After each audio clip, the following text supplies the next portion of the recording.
Hello folks, it's Bill Swift from Swift Canoe and Kayak, and it's a beautiful day here in Northern Ontario. 25 degrees out, there's no bugs. And how about if we do a little bit of tripping today? And we're very privileged to have with us here, guys, Joe Robinet.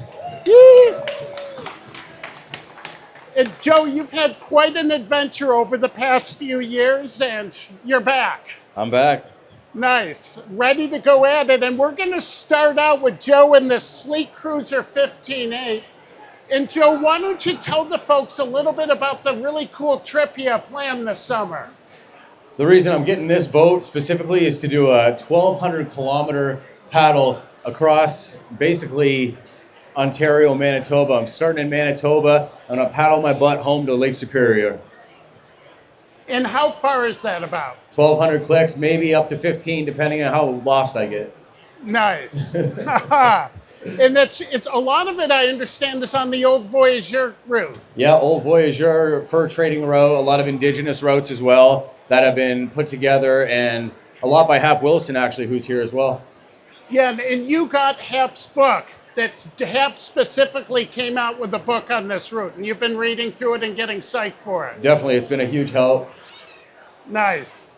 Okay, well, why don't do you want to push out a little bit, Joe, and why don't we tell the folks, when you're in a boat like this, do you primarily like to use the kayak paddle, or what's your style with this? Well, I started with a kayak paddle because I'm a Windsor boy with no experience canoeing when I started, right? So the single blade eluded me for a very long time, and the pack boats with the kayak paddle allowed me to get out and do trips that I wanted to do that I otherwise wouldn't have been able to do.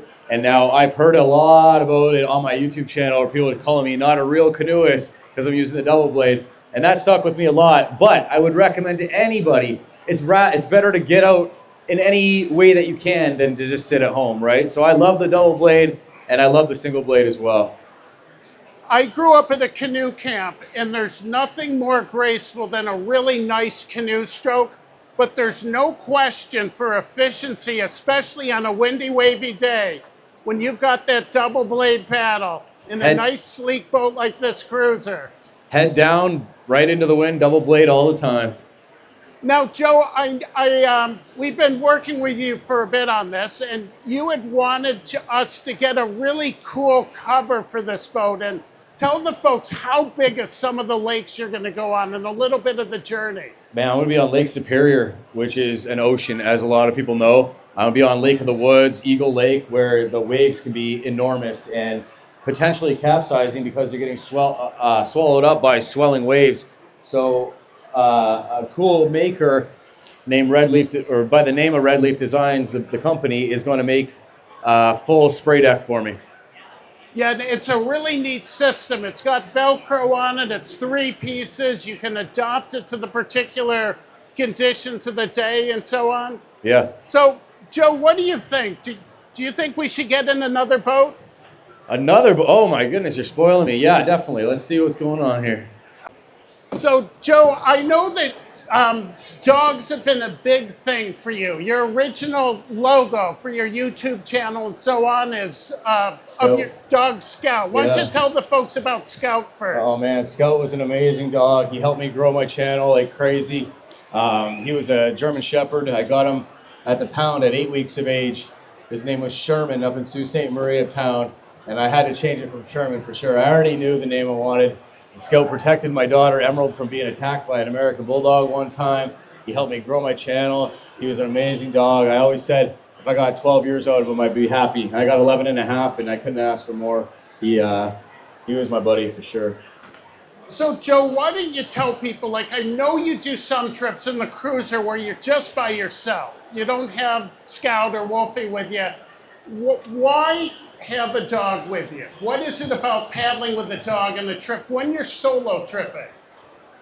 Solo tripping is my favorite because I get to make the decisions. I don't have to ask somebody if they want to get up and leave at what time or whatever. But, down. Hey, down. But I get lonely. And having a dog to share it with is an amazing thing because I still get to be a solo tripper, quote unquote, but I get to share it with the experience of the dog. Wolfie loves nothing more than being in the canoe, going running down portage trails, chasing animals, smelling all the smells he can smell, and it's very rewarding for both of us. I will always have a dog, and I don't know if I'll ever have another one just quite like Wolfie. Now, I know that you love fishing when you're on trips. And what does Wolfie think of fishing? Wolfie loves fishing. He's excited when I pull the fish into the boat, and I share it with him, right? I'll eat the fillets, and he gets everything else. But he's become a little fancy. He's a little fancy boy. He doesn't really eat the fish unless I sear it on the fire first for him. It doesn't even have to be actually fully cooked. He just wants he just wants to see me put it on the fire, and then done, and he'll eat it all up. I think he just wants to be like me, you know? Nice. Yeah, and he probably loves the skin and everything. He eats the head, the skin, everything, yep. Beautiful. Now, Joe, a lot of people here spend a lot of time in Algonquin, Killarney, Temagami. What is it about Wabakimi that is turning you on right now? I've done my biggest trips in Wabakimi, my biggest solo trips in Wabakimi. You don't see a lot of other people when you're up there. The fishing is amazing.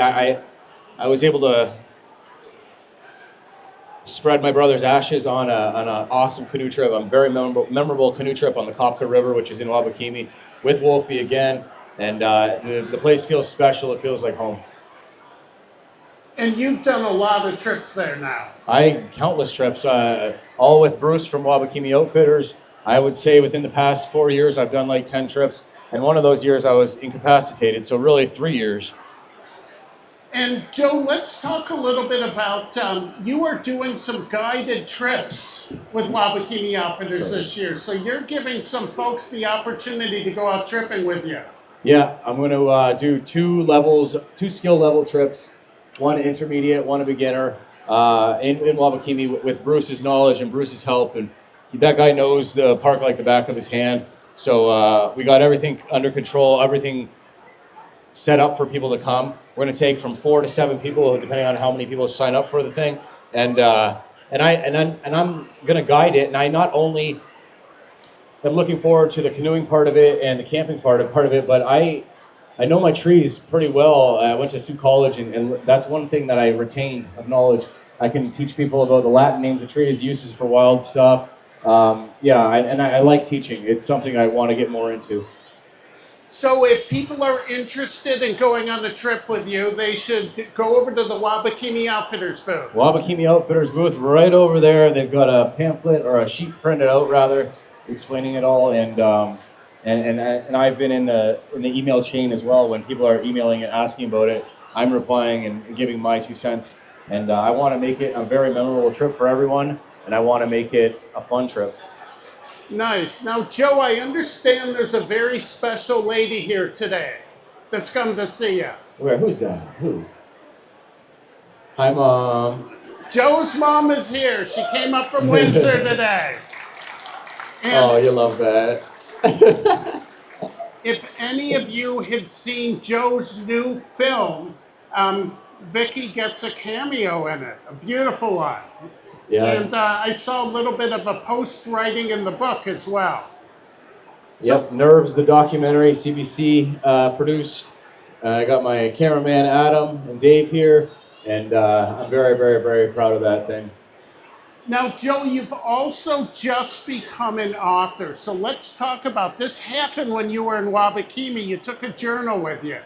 Yeah, I signed a book. I signed a book deal shortly after I woke up from a coma, and a couple months after, and I was really interested in it because I've wanted to do something like that for a long time. I want to cement my name in a little bit more. I want to have a legacy for my children, and I signed the deal. I was just not really in the right frame of mind to do it, and it never happened. And before I went on the documentary shoot this year, Brian Aspinall, my publisher from Codebreaker, emailed me again and said, Joe, like, whenever you're ready to tell that story, buddy, we're going to help you.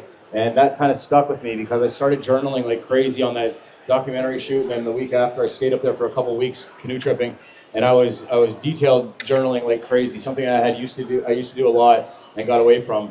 And I realized that I can write my autobiography. I just can't write it at home with all the distractions I have. and I can't really have anything to look after when I do it. So no Wolfie.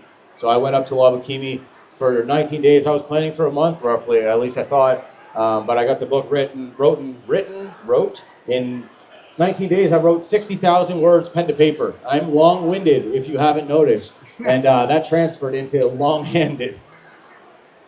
Joe, that's amazing. And so many writers now use a computer, but you actually used a pen and a journal, and you wrote that whole book.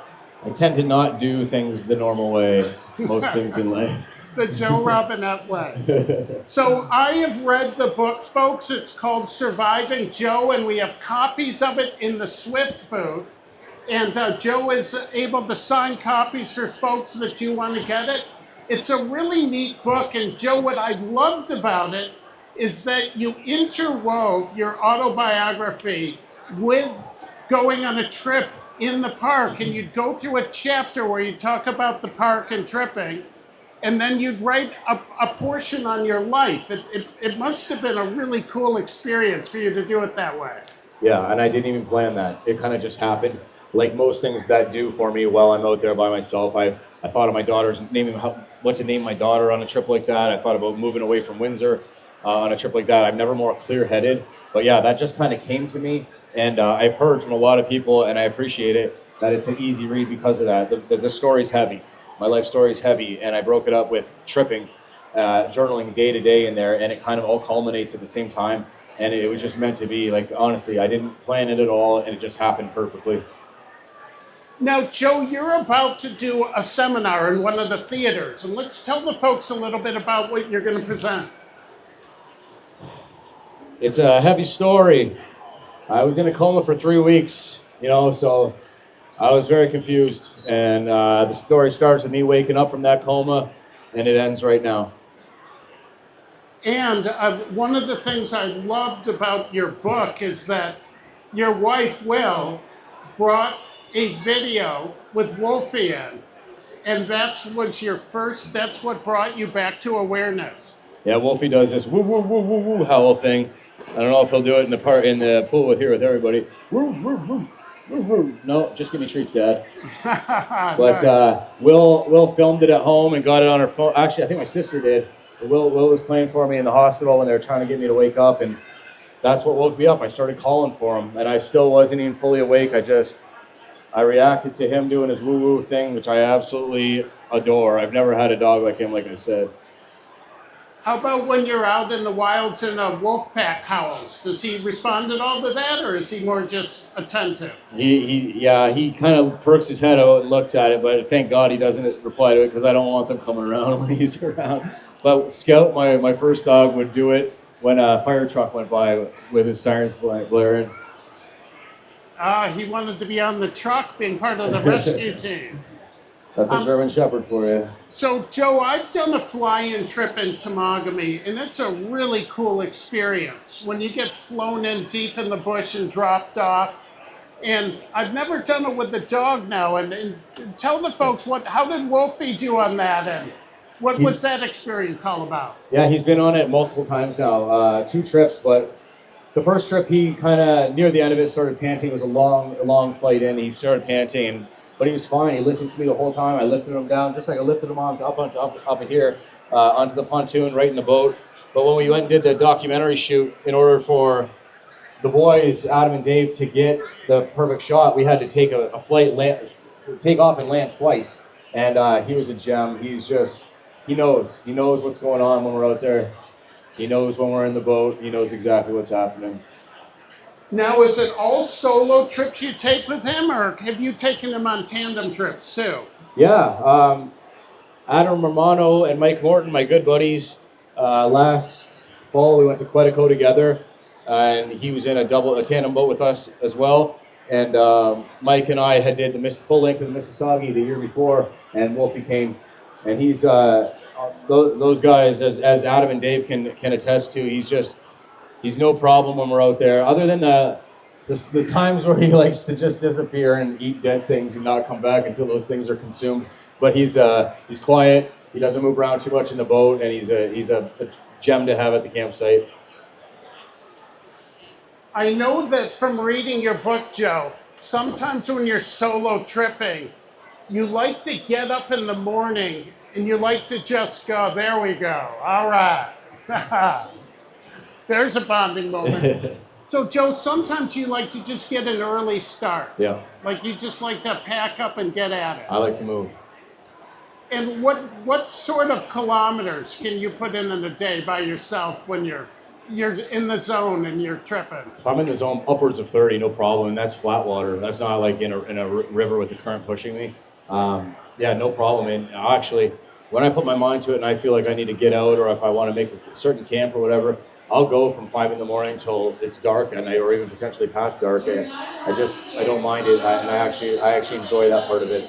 The slog, I really enjoy the slog, and he keeps up, no problem. And that's one of the better things too about a dog rather than other people. Like, I never want to be a bad host or a bad canoe tripping partner, so I don't want to wake people up at 5 in the morning and say, let's go, let's go. Whereas him, I can just tell him, let's go, and he's already pretty much raring to go before that. Nice. Now, I saw a video you did years ago where you went on I think a 5-6 day trip and you had 17 pounds of gear. You did a real lightweight, like you had a pack boat, lightweight gear.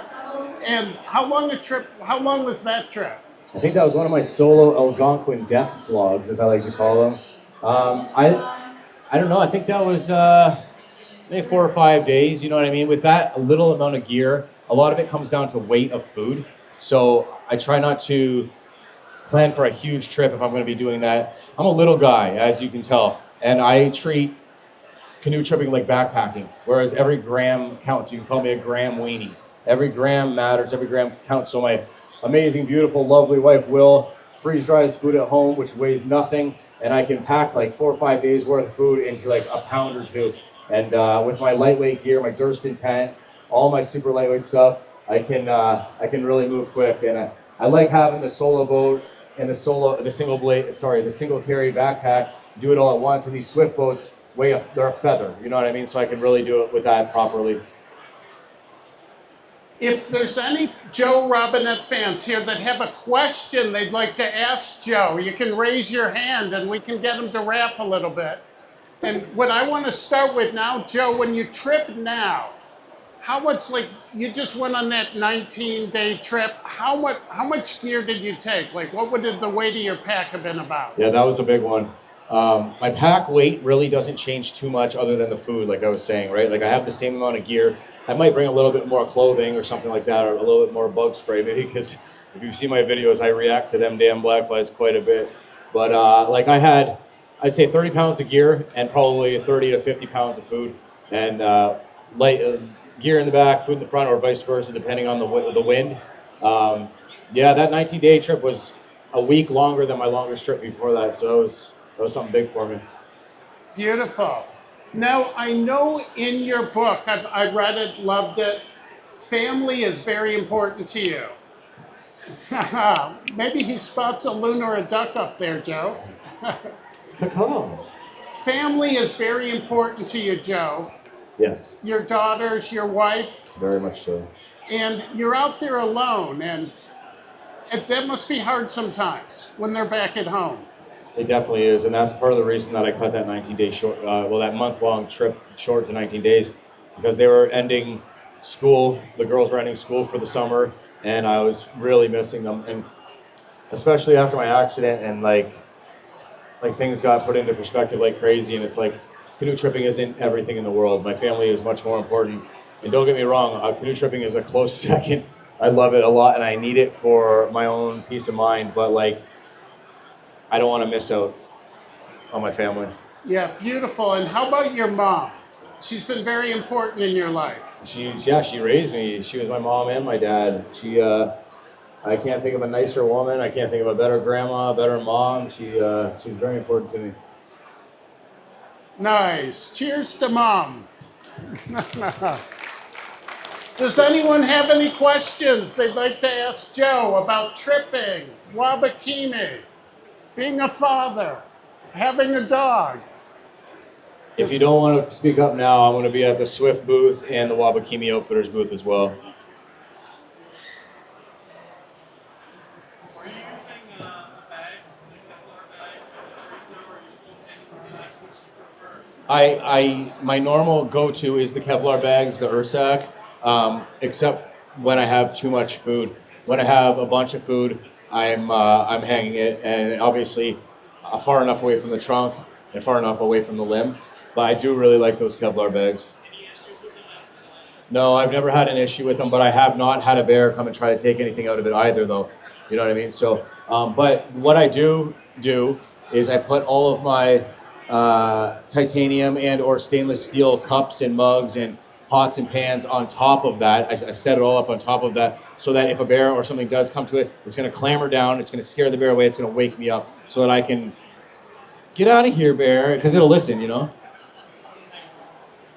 Good question. Joe, a bunch of my buddies have become hammock campers, and I'm old school. I like sleeping in the tent on the ground. And what do you prefer to do? 100% a tent. I've done the hammock thing and it's okay, but I find the older I get, the more I have to wake up at night to tinkle, and it's a whole lot of work getting it out of that hammock. Way more work than it is just laying in a tent. And then I can't have Wolfie in the tent in a hammock with me either. And 90% of the time I go canoe tripping is when there's bugs around, and the tent is an awesome reprieve from the bugs for both of us. When I did that 19-day trip, I spent a lot of time in that tent writing, like hunched over like Smeagol, but I had to because the bugs were eating my face.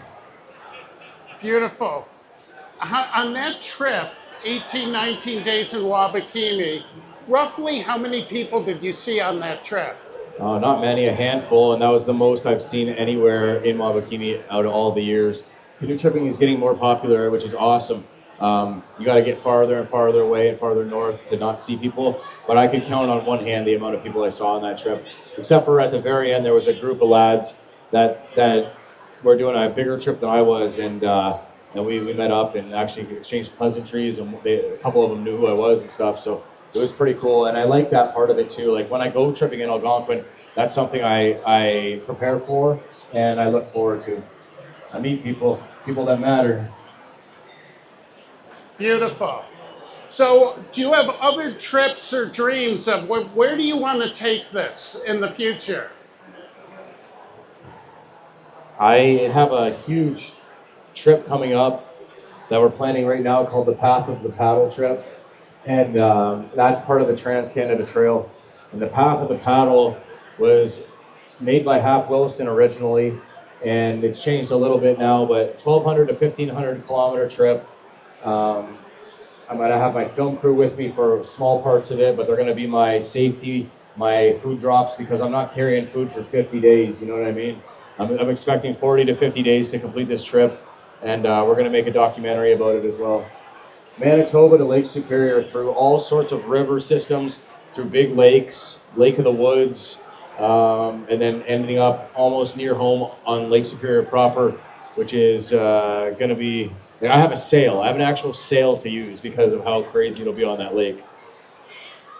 Beautiful, and that's the trip that you're going to use the cruiser, the faster moving boat. Yeah, that trip's for the cruiser. This boat is specifically for Wolfie and I. You can see his awesome logo at the front. That logo is a silhouette of a picture that I actually took of him in the boat. Just happy as happy can be. Eyes closed, he's so happy, tongue's hanging out. This is, like, look at me, just staring at me. This is exactly where we need to be, both of us together. It's special for both of us. And wherever I go with him, this will be the boat. This 15 Prospector is a new model, I believe. There's enough room in the front for him. I can fit a bag behind me, a bag in front of me. We can go for a long time. That was my issue before. I couldn't take him for a very long trip because he's 70 pounds at his max. That's a lot in the front. I can't put two bags in the back of the cruiser, I don't think. But this has the volume for it. It has the stability for it. You know what I mean? He's not so cramped in there. He's comfy. What I will do is I'll end up gluing a blue foam pad or foam pad down for his grip and for his comfort. And we'll just go. We'll just go, Wolfie. Yeah, you're really well balanced right now. With the weight of that pack and the dog, it looks really good. Well, he doesn't even move. Now, it's a storm. How is Wolfie when you go by loons, mergansers, other creatures? He pops up. He sits, he stands sometimes, but he never jumps out. This dog does not swim. In the summertime, he goes into about his waist, but he never takes his feet off the ground. He wants to be in control of that. I don't think Huskies are big swimmers. I'm not 100% sure, but I know this guy sure ain't. But no, he stays put. Even when the fish comes in and slapping all around right in front of him and stuff, he just, oh, another one, Joe. You got another one, did you? He watches you. That picture you got of the GoPro. Yeah. You're holding the fish and he's looking He's at looking you. at it. He's like, dinner. Give me them fish scales. You better sear that for me. Yeah. All right, so Joe, this seminar that you're going to do, you're going to talk a lot. You're going to talk about some things that have happened in your life. Yeah, it's a real seminar, just like my book. It's real. I try to pull no punches. I know there's kids here, so it won't be crazy. But you guys will know what I mean when I'm saying things for sure. And I'm long-winded, like I said, so it'll be a decent length of one. They might have to kick me off. But I want everybody to hear it. You know what I mean? There's life lessons in there, definitely. I've learned a couple in the past few years. And everybody goes through stuff. Don't get me wrong, you know what I mean? But mine is public. Everybody knows my story. So it's like this is delving into it with much more depth. One of the things I really liked about the book that you just wrote is that your wife wrote a really cool chapter about when you actually went into the coma and you were in a coma for 18 days and her experience working through that. Yeah, she's a gem. She's a blessing. I wasn't awake. I didn't know what happened. Even my coma is not that real to me because I didn't live it. I lived other lives while in a coma, but I didn't live the stress of it like my mom had, like all my family had, my poor daughters, my wife, everybody. Everybody stepped up, and she's a smart girl. She's a good writer, and she wrote an amazing chapter that added a lot of depth to that. And added details that I would not have known. I could never replicate it, even if they told me the story. She lived it. Yeah, what an experience you've been through, Joe. You must feel a little bit reborn now and ready to live a second life. I feel like the old Joe again. Everything happens for a reason. I wish that I didn't break a rock open with my face and go into a coma. You know what I mean? I wish that didn't happen, but good things have come from it. And I'm sure I've helped people with my story, and I have a new outlook on life, no question. No question. Well, thank you, Joe Robinet. Thanks for making the trek down here. Thanks, everybody. Appreciate that. Very nice of you. What about Wolfie? Oh, yes. Good boy. The real star of the show, Wolfie. All right. Good boy.